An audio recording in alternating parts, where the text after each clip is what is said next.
The air smelled like burning iron and something older than fire itself.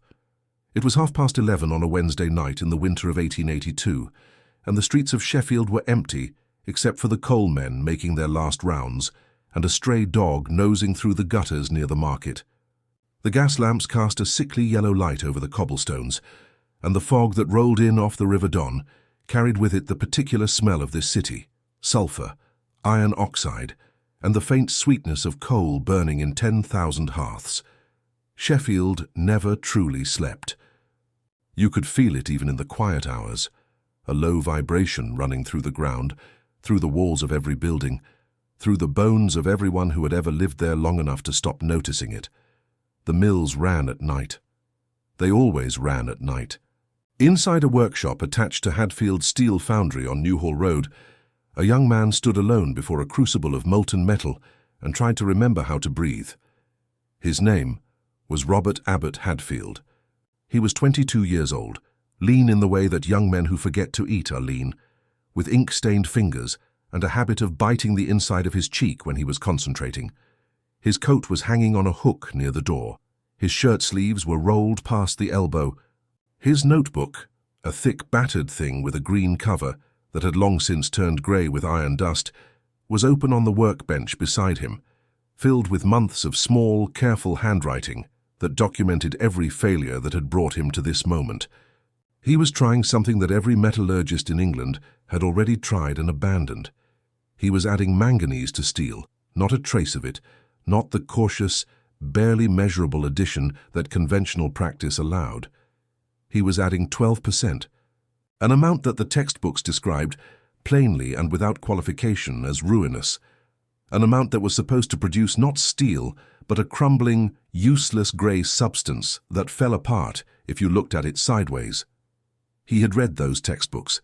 He had read them more carefully than the men who had written them, probably, and he had spent the better part of a year developing a very specific, very stubborn suspicion that those men had stopped too soon.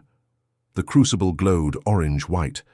The metal moved inside it with a slow, viscous heaviness, the way lava moves in illustrations of volcanoes, ancient and indifferent and enormously hot. Hadfield watched it with the fixed attention of a man who has been building toward a single moment for so long that the moment itself has taken on a weight almost too heavy to carry. He checked the temperature. He checked his notes. He had adjusted the cooling process this time, slower than his last attempt, more controlled, the temperature dropping in a curve rather than a cliff. It was this variable, he believed, that the earlier researchers had never properly explored. They had produced a brittle result, declared manganese steel impossible, and moved on. But Hadfield had noticed something in the data, a small inconsistency, a result from a French paper published in 1876 that did not quite match the conclusions the author had drawn from it. The numbers suggested that temperature during cooling was not incidental. It was everything. He poured the melt. The metal ran into the mold with a sound like a long exhalation. The heat pushed back against his face, and he turned slightly, squinting. The workshop walls, black with years of accumulated soot, seemed to press inward around the orange glow. He set down the ladle. He picked up his notebook. And then he did what scientists do in the spaces between action. He waited and he wrote, and he tried not to let the waiting swallow him whole. Sheffield had been making steel for 300 years by the time Robert Hadfield was born into it in 1858. The city sat in a natural bowl formed by 5 rivers, surrounded by hills that trapped the smoke from its 1,000 furnaces and turned every sunrise into something apocalyptic and orange. It had begun as a cutlery town. The knives and scissors and surgical instruments of Sheffield were famous across Europe by the 17th century, and had grown with the Industrial Revolution into something far larger and stranger and more consequential. By the 1850s it was producing steel for railways, for shipping, for construction, for the military establishments of half the world. It was loud, it was dirty, it was, in the estimation of visitors who came to observe the marvel of industrial England and found themselves choking on the air, one of the most unpleasant cities in Europe. It was also, if you had been born into its particular world, home. Robert's father, Robert Hadfield Sr., had built his foundry from modest beginnings into a respectable mid-sized operation, the kind of Sheffield works that employed several dozen men and produced solid East dependable steel for solid East dependable customers. He was a practical man with a practical man's virtues and a practical man's limitations. He believed in what he could measure, what he could sell, what he could hold in his hands. When his son began spending evenings in the corner of the workshop, conducting experiments with exotic metallic additions and filling notebooks with theoretical observations, the elder Hadfield's response had been somewhere between bemusement and mild alarm. He had not forbidden it. That much must be said for him. But he had made his position clear one evening over supper, in the Sheffield way, direct and without drama, and entirely without room for misunderstanding. The foundry needed to make steel that customers would buy. Customers bought steel they already understood. There was no market, as far as Robert Sr. could see, for steel that behaved in ways that contradicted the established literature. If the literature said high manganese steel was brittle and useless, then high manganese steel was brittle and useless, and the matter was closed. Robert Jr. had nodded. He had finished his supper, and he had gone back to his notebook. The obsession had begun, as obsessions often do, with a problem that refused to stay quietly in its corner. Steel broke. That was the fundamental problem, stated in its simplest form, and the consequences of that problem in the Victorian world were not abstract. They were catastrophic and regular, and accepted with the grim fatalism of people who had not yet imagined an alternative. Railway axles cracked under the stress of long journeys, sending passenger carriages off embankments at speed. Mining equipment shattered in the deep rock, burying men under collapsed machinery. Bridge components fractured under wind loads that engineers had not quite calculated correctly. The tools used to cut and shape hard materials, rock-crushing equipment, drilling machinery, the grinding apparatus of the new cement industry, wore down so quickly that replacement was built into the economics as a fixed and unavoidable cost. The steel itself was not to blame, exactly. It was doing what steel does. Iron combined with carbon in careful ratios, worked and tempered by skilled hands, produced a material of extraordinary strength under steady, predictable load. The problem was impact, the sudden blow, the shock that comes not from pressure applied gradually, but from force applied instantly. The wheel striking the rail joint at full speed, the rock slamming into the crusher jaw, the bullet meeting the armor plate. Under that kind of stress, steel did not bend. It broke. Engineers had been working around this limitation for decades. They built in redundancy. They scheduled maintenance at intervals designed to catch cracks before they propagated. They accepted certain failure rates as mathematically unavoidable and factored them into their calculations with the detached precision of men who have learned to think about death in percentages. But nobody had actually solved it. Hadfield thought he might know why. It was not the steel itself that was the problem, it was the steel's crystalline structure.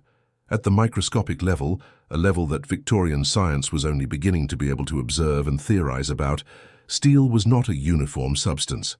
It was a lattice of iron atoms with carbon atoms inserted into the gaps, and the geometry of that lattice determined everything about how the material behaved under stress. When you struck conventional steel hard and fast, the energy of the blow propagated through the lattice as a crack, splitting the structure apart along its weakest lines. The material had no mechanism for absorbing the energy. It could only transmit it, and transmission meant fracture. What Hadfield was looking for was a material that could absorb, that could take the energy of a blow and distribute it through its structure rather than splitting along it. And his reading, his years of careful, obsessive reading through French and German and English metallurgical literature, had brought him back, again and again, to manganese. Manganese was a paradox. Added in small quantities, it improved steel by removing impurities. It had been used this way for decades, and the improvement was well documented. But when researchers had tried adding larger amounts, something strange happened. The steel became brittle, dramatically, catastrophically brittle. The results were so bad that the research essentially stopped. The conclusion was written into every standard text: manganese in high concentrations is incompatible with useful steel. But Hadfield had a different reading of the failure. The researchers had added large amounts of manganese. They had cooled their samples quickly, as was standard practice. They had gotten brittle results, and they had concluded that manganese was the problem. But what if the cooling rate was the problem? What if manganese at high concentrations produced a material whose properties were critically dependent on how slowly it was allowed to return to room temperature? What if everyone who had tried this had been, in a very precise and specific way, doing it wrong? He had tested this theory for 11 months. He had produced dozens of samples, varying the manganese content, the carbon content, the cooling rate, the initial temperature, in every combination he could devise. He had broken most of them himself, with hammers and chisels and drop tests, and written the results in his green notebook with the detached precision of a man conducting a post-mortem, and he had watched the failures accumulate like a debt he was not sure he could pay. The cooling sample from that night in 1882 sat in its mould as Hadfield paced the length of the workshop. Outside, a cart horse clattered past on the cobblestones, the driver shouting something that was lost in the fog. A furnace somewhere in the main building gave a low chew, structural groan as the metal inside it contracted. The workshop smelled of hot iron and machine oil, and the faint acrid edge of the manganese oxide that had burned off in the crucible. He checked the time. He checked the temperature of the mold with practiced instinct, holding his hand close without touching. He went back to his notebook and read through the previous entry, the last failed attempt, and compared his variables. The manganese content was the same, 12%. The carbon content was the same, just over 1%. The initial temperature was the same. The difference was here in this cooling, slower, more controlled. 2 degrees per minute instead of the rapid quench that standard practice recommended. If this did not work, he was not sure what he would try next. The mold cooled, the night deepened. At some point, he did not record exactly when, Hadfield fell asleep in the chair at his workbench, his head resting on his folded arms, his notebook still open beneath him. He slept the way exhausted young men sleep, completely and without movement, while the metal in the mold continued its long, slow return from liquid fire to solid form. He woke to grey morning light coming through the high workshop windows, and the first thing he registered was that the furnaces in the main building were starting up for the day shift. He could hear the distant voices of the men coming in, the clang of the first tools being lifted, the particular bass note of the main furnace coming to temperature. The second thing he registered was the mold. He was at the workbench before he had fully formed the intention to move. The sample had cooled completely. He could see that from the color, no longer orange at the edges, no longer warm to the careful near touch of his palm. Solid, ready. He lifted it with tongs, purely from habit and training rather than necessity, and set it on the heavy iron testing block at the center of the workbench. He picked up the hammer. He had used this hammer so many times in the past 11 months that he no longer thought about its weight. It was simply an extension of the motion, raise, swing, contact. He had broken so many samples with it that the testing block beneath them was pocked with impact marks, a geological record of failure impressed into iron. He swung. The sound was wrong. Not wrong in the sense of a disaster, wrong in the sense of unexpected, different. The impact had a resonance to it that he had not heard before, not the sharp, decisive crack of metal fracturing, not the dead thud of a sample absorbing one blow before failing on the next, but something deeper, something that seemed to go into the material and not come back out. He looked at the sample. It had deformed slightly at the point of impact, a small, shallow depression where the hammer face had contacted the surface, but it had not cracked. He could see no fracture lines. He rotated it, examining the edges, the sides, the back surface. Nothing. He hit it again. Same sound. Another depression, slightly deeper, beside the first. Still no crack.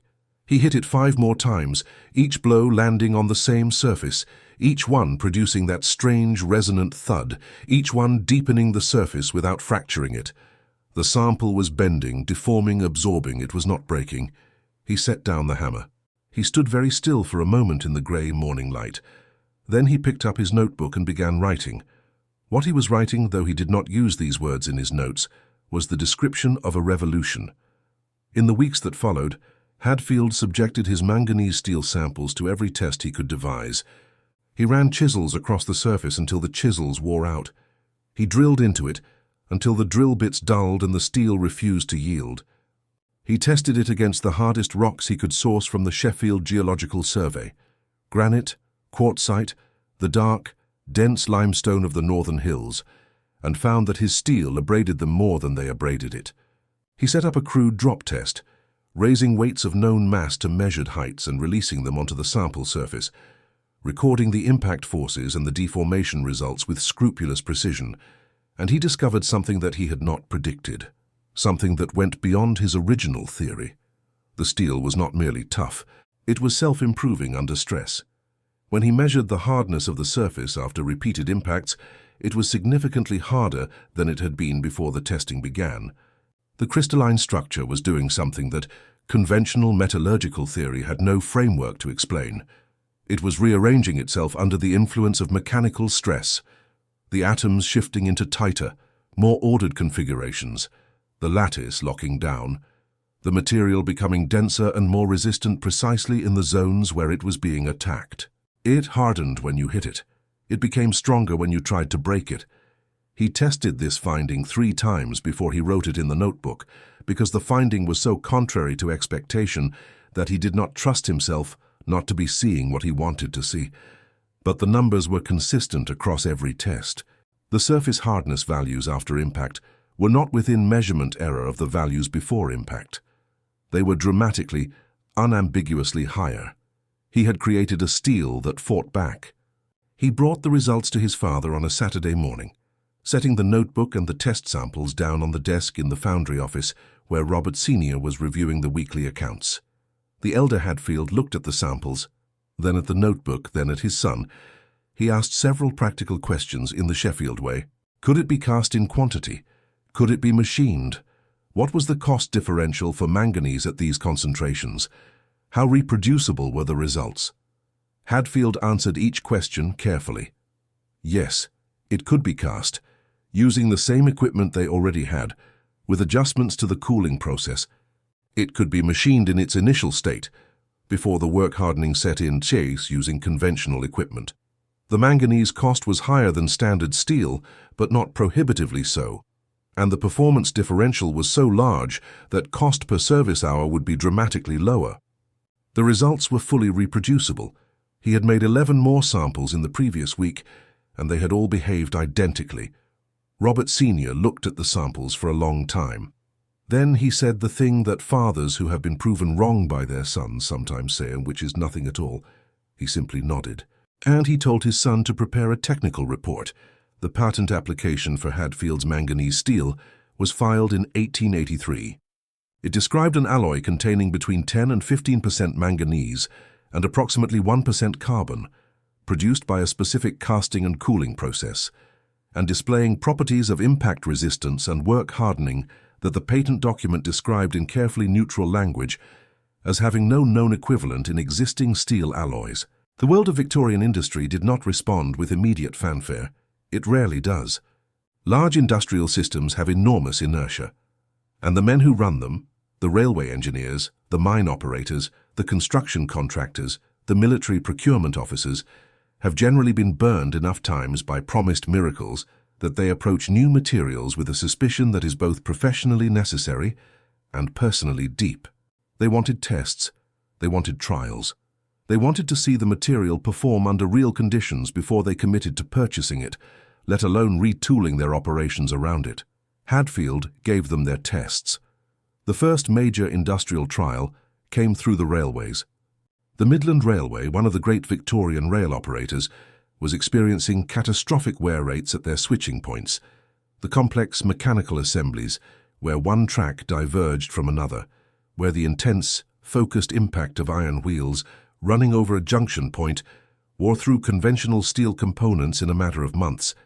Each replacement required taking the line out of service, a costly and disruptive process that railway managers had long accepted as simply the price of doing business. They installed Hadfield steel at a test junction in 1884. Then they waited. The conventional replacement schedule for that type of junction was approximately 4 months. At 4 months, An inspector visited the site and found components that showed wear, yes. The surface was marked and work-hardened in exactly the way Hadfield had described, but no fracture, no significant material loss, nothing approaching the kind of degradation that would require replacement. He came back at 8 months, at a year. At 18 months, the components were still serviceable. The surface had hardened to a degree that was beginning to resist further wear almost entirely. The Midland Railway ordered manganese steel for every major switching point on their network. Then the mining industry arrived. The crushing jaws of rock processing equipment were among the most brutally stressed components in Victorian industry. They had to handle granite, quartzite, ironstone, material of extraordinary hardness, delivered in masses of tons per hour, ground against the jaw surface in a continuous, savage abrasion. Conventional steel jaws lasted weeks, sometimes days in the hardest rock types. The cost of replacement in material and in downtime was enormous, and mining engineers had for decades been treating jaw wear as simply a geological fact of life, as inevitable as the rock itself. Hadfield steel jaws went into several Yorkshire and Derbyshire quarry operations in 1885 and 1886. The replacement intervals that had been measured in weeks stretched to months. Then they stopped being measured in months and started being measured in years. The surface of the jaws, subjected to continuous violent contact with some of the hardest rock in England, was work-hardening continuously, becoming progressively more resistant to the very forces that were trying to wear it away. It was, in a purely mechanical sense, learning from experience, getting better at its job the longer it did it. The reports reaching Sheffield from the quarry operators had a tone that was unusual in Victorian industrial correspondence, which generally ran to the dry and the numerical. One quarry manager in Derbyshire, a man named Cresswell with 30 years in the rock-crushing business, wrote to Hadfield's foundry with a formality that barely concealed what could only be described as bewilderment. He had been in the trade since before Hadfield was born. He knew what crushing jaws did. He knew how long they lasted. He had never in 3 decades seen anything like what he was seeing. He asked, and with the careful understatement of a man who did not want to sound credulous, whether there was perhaps some error in his calculations. There was no error. By the late 1880s, the military had entered the picture, and this was where the stakes changed in ways that Hadfield, alone in his Sheffield workshop 7 years earlier, could not possibly have anticipated. The armies of Europe were in the middle of an armaments revolution. The weapons being produced by the great industrial powers, Germany, France, Britain, Russia, were becoming more powerful at a pace that made defense perpetually desperate. Cannon that could throw shells farther and harder than anything in history, rifles that could fire faster and more accurately than the weapons of the previous generation, and correspondingly, the demand for armor that could resist this new firepower was becoming an urgent military priority. Conventional steel armor had a fundamental problem. When struck by a high-velocity projectile, it cracked. The force of impact, localized, instantaneous, massive, propagated through the plate as a fracture, and the resulting fragments were often as lethal as the projectile itself. Men behind armor had been killed by their own armor plate shattering inward and turning into a cloud of razor steel. Manganese steel changed this calculation entirely, a plate that hardened on impact, that absorbed rather than transmitted the force of a blow, that deformed without fracturing. This was not simply better armor. It was a different kind of armor, operating on different principles. The military test results, conducted at the Royal Arsenal at Woolwich and at several continental proving grounds, produced data that senior officers found almost difficult to present in official reports without sounding as though they were exaggerating. The applications multiplied.